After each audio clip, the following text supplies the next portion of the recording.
Master minds commerce చదవాలనుకునే 10th inter విద్యార్థుల తొలి ఎంపిక. నమస్కారం, వెల్కమ్ టు సుమన్ టీవీ. నేను గీతాంజలి. ప్రస్తుతం మనతో పాటు భారతీ శంకర పీఠం వ్యవస్థాపకులు, ప్రముఖ ఆధ్యాత్మికవేత్త, బ్రహ్మశ్రీ అన్నవరపు తిరుపతి మూర్తి అవధాని గురువు గారు ఉన్నారు. వారితో మాట్లాడదాం. గురుగారు నమస్కారం అండి. ఓం శ్రీ మహాగణాధిపతయే నమః.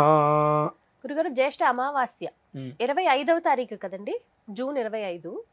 ఆ రోజు ప్రత్యేకంగా ఏమైనా పరిహారాలు లాంటివి ఏమైనా చేసుకోవాలా? ఆ రోజు విశేషాలు మాట్లాడుకుందాం. పితృప్రీతికరం యస్మాత్ రజితం దుఃఖసాగరాత్. ఒక్క మాటగా చెప్పాలంటే పితృదోష ప్రభావముచే పీడింపబడేవారు, పితృశాపానుసారము పీడింపబడేవారు, రుణం అనేటువంటి పదానికి పీడింపబడేవారు. దీనికి ఇంకొక మాట నేను చెప్పాలమ్మా. రుణం అంటే మనం అప్పని అనుకుంటాం, చాలా తప్పది. రుణం అనేటువంటిది మనం చేసేటువంటి పాపము పుణ్యం ఏదైతే ఉంటుందో దాన్ని అనుగుణంగా మన ఇంట్లో సంతానం వచ్చి ఆ సంతానం అతని రుణం పూర్తయిపోయింది కానీ వెళ్ళిపోతాడు. అతను అర్ధాయిస్తే వెళ్ళిపోతుంటారు చాలా మంది అంటారు కదా. ఎవరికైనా మనం 1,00,000 రూపాయలు ఇవ్వాలి అంటే ఆ 1,00,000 రూపాయలు అతను తీసుకోలేక, మనం అప్పు చేసామో ఏదో చేసాం మొత్తానికి, అతను తీసుకోలేక అతని కుటుంబానికి ఇబ్బంది పడి అతని ప్రాణత్యాగం చేసుకుని కనుక మన దగ్గర వసూలు చేసుకోలేక చనిపోతే మన కుటుంబంలో జన్మిస్తాడు. అతను జన్మించిన తర్వాత ఖచ్చితంగా ఆ 1,00,000 రూపాయల రుణం తీరిపోయిన మరుక్షణం అతను చనిపోతాడమ్మా. కేవలం కొంతమంది అప్పటి వరకు కూడా అందరిలో చెడ్డ పేరు తెచ్చుకుంటూ ఉంటారు, కానీ ఒక 15-20 రోజుల్లో అప్పటికి ఉన్న పేరు మొత్తం మర్చిపోయి చాలా ఇంతటి యోగ్యుడా, ఏదో కర్మ ప్రార్థం అన్నట్టు అలా ఉన్నాడు, ఇతనంటే అందరికీ బాగుంటుంది అనేటువంటి పేరు వచ్చిన మరుక్షణం కొంతమంది వెళ్ళిపోతుంటారు. వీళ్ళు కేవలం రుణానుబంధ రూపేణ అన్నట్టుగా ఈ రకంగా రుణం తీర్చుకోవడం కోసమే కొంతమంది జన్మిస్తూ ఉంటారు. కానీ వాడు చనిపోయిన వీళ్ళ గర్భకోత. ఇటువంటివన్నీ కూడా ఉంటూ రెండు ఒకడే సంతానం ఉంటుంది, వాడు తల్లిదండ్రులను చూడ్డు. ఇలా అనువంశీకంగా కూడా కొంతమంది వంశీకులకి కుటుంబంలో ఒకడే మగపిల్లవాడు పుడతాడండి, రెండో మగపిల్లవాడు పుట్టడు. అది రేరు.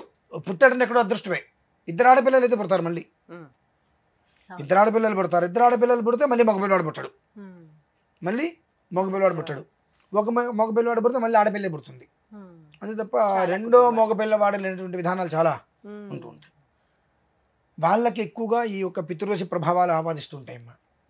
ఎందువల్లనంటే జన్మకృతం వా అజన్మకృతం వా వాళ్ళు చేసినటువంటి దోషాలకు ఈ యొక్క పితృదోష ప్రభావం చే పీడించేటువంటి వారందరికీ కూడా జ్యేష్ఠ అమావాస్య చాలా విశేషమైంది. పితృప్రీతికరం యస్మాత్ రజితం దుఃఖసాగరాద్ అంటారు.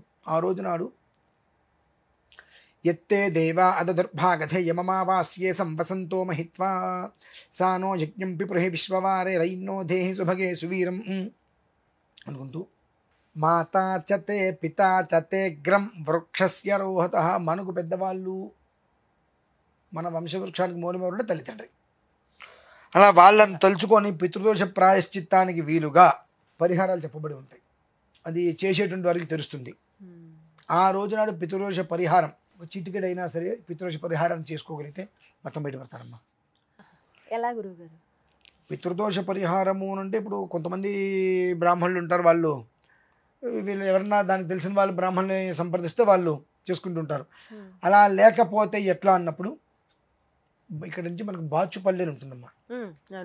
బాచుపల్లి, ఆ బాచుపల్లి వెళ్ళి ఆంజనేయ స్వామి దేవాలయం, ఆ బాచుపల్లి వెళ్ళి ఆ బాచుపల్లి దగ్గర నదిలో తలస్నానం చేసుకొని నువ్వులు, నల్ల నువ్వులు,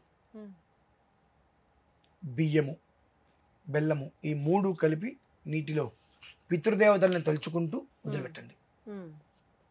ఆ వదిలిపెట్టడం వలన అవి పూర్తిగా నీటిలో దిగిపోయే లోపే అక్కడ ఉన్నటువంటి జలచరాలు వాటిని భక్షించేస్తాయి. మనకు స్పష్టంగా కళ్ళ ముందు కనిపిస్తాయి. మనం అక్కడ స్నానం చేస్తూ దిగితే అవి మనల్ని కొరికేస్తూ ఉంటాయి, వచ్చి పెద్ద పెద్దవమ్మ కొరికేస్తూ ఉంటాయి. కానీ ఏం కాదు, మనకు భయం ఏమైనా అవుతుందేమో అని చెప్పి నీళ్ళు వదిలిపెడితే అవి అలా అవి భక్షించేస్తాయి. తద్వారా జన్మకృత దోషాలు చాలా వరకు నిర్వీర్యమవుతాయి. అది ఒక రెండవ విధానం. 3 పోచంపల్లి. పోచంపల్లిలో లోపలికి వెళ్తే, జలాలపూర్ లోపలికి వెళ్తే త్రియంబకేశ్వర స్వామి వారి ఆలయం ఒకటి ఉందమ్మా. భారతదేశంలో మొట్టమొదటిది త్రిశూల ధ్వజం. అక్కడ 360 శివలింగాలు ఉంటాయి లోపల. రోజు 3 పూట్ల శ్వేతనాగు వచ్చి వెళ్తూ ఉంటుంది. అదే అమావాస్య రోజు నాడు అక్కడ మీ చేతులతో వెళ్ళి చేసుకోవచ్చు, అన్ని ఎవరితోటి పని లేదు. ఎవరికి వారు వాళ్ళు వెళ్ళి స్వామివారి మీద భస్మం వేసి నువ్వులు నీళ్ళు, ఒక 1/2 కిలో నువ్వులు రాత్రి నీళ్ళలో నానేసుకుంటే ఎర్రగా నీళ్ళు వచ్చేస్తాయి.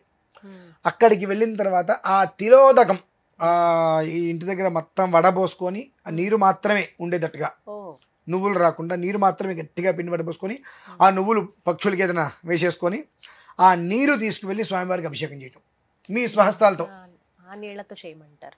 చేసుకోగలిగితే తీసుకొని ఆ నీళ్ళని ఎత్తిమి చల్లుకోండి, తీర్థం తీసుకోండి. తద్వారా ఏం జరుగుతుంది అంటే పితృదోషం అనేటువంటిది నివృత్తి అవుతుంది. అంటే నువ్వుల నీళ్ళు అక్కడ పోస్తే పితృదోషం నివృత్తి అవుతుందా?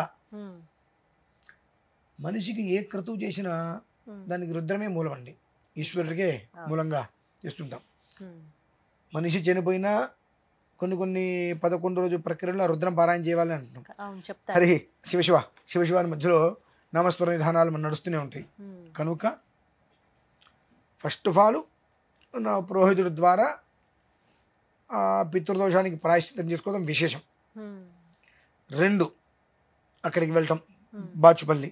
3 దగ్గరగా ఉంటుంది కాబట్టి ఇక్కడికి వెళ్ళి చేసుకొని అంత అక్కడే కట్టిబుల్లలు ఏమైనా ఉంటాయి, ఇంత చిన్న గిన్నె తీసుకెళ్ళి అక్కడ అన్నం వండుకొని అభిషేకం చేసుకొని అన్నం వండుకొని ఆ అన్నాన్ని స్వామివారికి నివేదనగా పెట్టి ఒక ముద్ద కాకికి పెట్టి మిగిలింది అక్కడ మీరు ఆ ఒక్క ముద్దైనా ఆ ప్రాంగణంలో కూర్చొని, కింద కాదు బయటికి పైకి వచ్చి ప్రాంగణంలో కూర్చొని భోజనం చేసి అది కడిగేసుకొని మీరు బయలుదేరగలిగితే ఆ క్షణకాలంతో ఉన్న దోషాలు నిర్వీర్యమవుతాయమ్మా. అంత తేలికైనటువంటి ఉపాయం అది. ఒక్క మాట అడుగుతాను ఇప్పుడు బాచుపల్లి అన్నారు, హైదరాబాద్ దగ్గరలో ఉంటుంది. పోచంపల్లి కూడా ఈ చుట్టుపక్కల వాళ్ళు రావచ్చు. ఆంధ్ర ప్రాంతంలో ఉండే వాళ్ళకి ఇంకేమైనా అవకాశం ఉందా? ఇది మంచి మాట అడిగారమ్మా.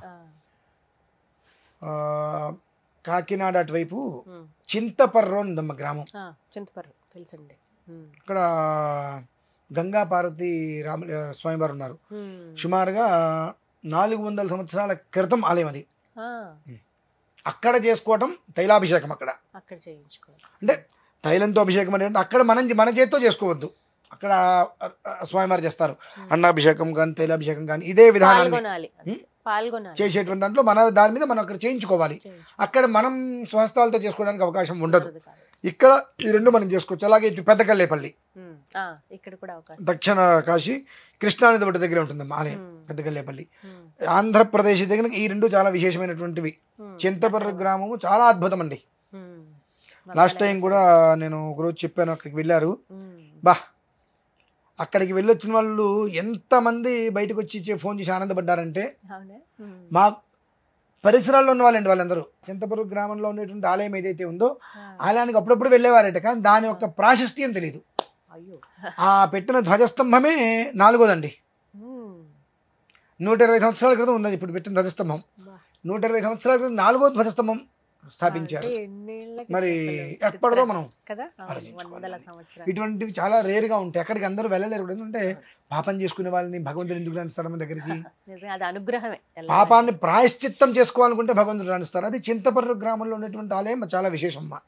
దాని అడ్రస్ కూడా నేను మీకు ఇస్తాను. ఇటు పెద్దకల్లేపల్లి విశేషం. ధన్యవాదాలు గురుగారు.